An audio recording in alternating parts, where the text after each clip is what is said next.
সর্বজনীয় pension scheme পুনর্বিবেচনা তাগিদ বিশেষজ্ঞদের।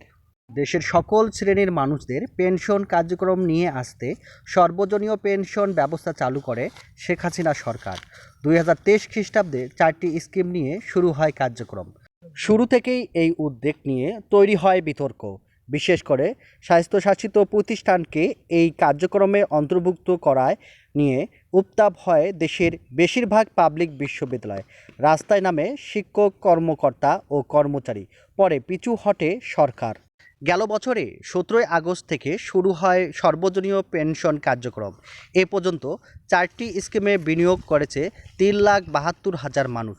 এখানে বিনিয়োগের পরিমাণ 121,72,00,000 টাকা।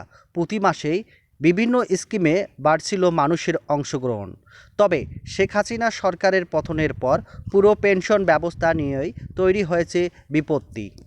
এ অবস্থায় সর্বজনীয় পেনশন স্কিম নিয়ে তৈরি হয়েছে অনিশ্চয়তা। উদ্বেগ পরিস্থিতি। শেখ হাসিনা সরকারের এই উদ্যোগ নিয়ে উঠেছে প্রশ্ন। আর্থিক খাতে অনিয়ম আর ভোংরা দশায় বেড়েছে আস্থাহীনতা।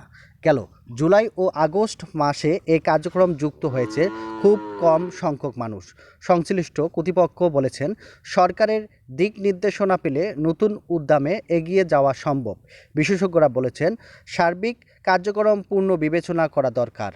এ নিয়ে সর্বজনীয় পেনশন কর্তৃপক্ষ সদস্য গোলাম মোস্তফা বলেন, দেশের অস্থিতিশীলতা চলছে। নতুন সরকার স্থিতিশীল হলে আমরা যোগাযোগ করব।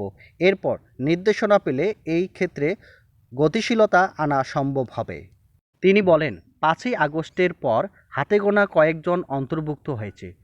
পুরনো যারা, তারা টাকা জমা দিচ্ছে। কিছু মানুষ জানতে চায় এটি চলবে কিনা। তাদের বলতে চাই, এটি আইনের মাধ্যমে প্রতিষ্ঠিত সরকারি প্রতিষ্ঠান, সুতরাং উদ্বিগ্ন হওয়ার কিছুই নেই। সাধারণ মানুষদের এই কার্যক্রমে অন্তর্ভুক্তি বাড়াতে পুরনো কাঠামো ভেঙে নতুন করে পেনশন ব্যবস্থা পরিকল্পনা গ্রহণের পরামর্শ দিয়ে বলেন, দেশের অর্থনৈতিক ভোংরা দশার কারণে মানুষের আস্থাহীনতা তৈরি হয়েছে। এক্ষেত্রে আস্থা ফেরাতে হবে। এটি তো একটি বিনিয়োগ। মানুষ সরকারের ফান্ডে দীর্ঘ সময় বিনিয়োগ করবে। দীর্ঘ সময়ের পর তারা সুবিধা পাবে। কাজেই এই সময়টা প্রতি আস্থা আনার উদ্যোগ নিতে হবে সরকারকেই।